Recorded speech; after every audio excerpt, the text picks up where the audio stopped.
Hello viewers, welcome from bright technology BD. আজকে আমরা দেখব ফটোকপিয়ার মেশিনে কিভাবে আইডি কার্ড প্রিন্ট করতে হয়। চলুন দেখা যাক কিভাবে আইডি কার্ড প্রিন্ট করতে হয়। প্রথমে একটা আইডি কার্ড নিলাম। আইডি কার্ডটা এই যে আমি দিতেছি ভিতরে। আইডি কার্ডটা এইভাবে দেওয়ার পরে ঢাকনাটা নামিয়ে দেব। নামিয়ে দেওয়ার পরে এখানে অ্যারো দিয়ে নিচে নাম্বার আইডি কার্ড অপশন আছে, আইডি কার্ড অফ এইটারে অন করে দিতে হবে। অন করে দিয়ে স্টার বাটন ক্লিক করে দিলে আসে ফ্রন্ট সাইড দেওয়ার জন্য ফ্রন্ট সাইড দেওয়া হলো।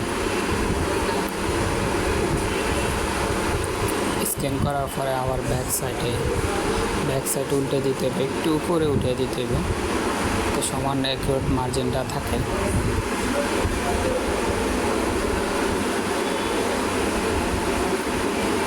দেওয়ার পরে আবার যে ব্যাক সাইড এখানে লেখা আছে set back of ID card, back side দেওয়ার পরে স্টার বাটন ক্লিক করে দেব। তারপরে এই যে অটোমেটিকলি উভয় ফিট একসাথে বের হয়ে আসছে।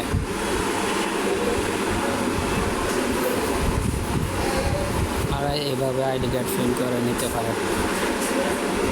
ঠিক আছে, এই যে দেখেন।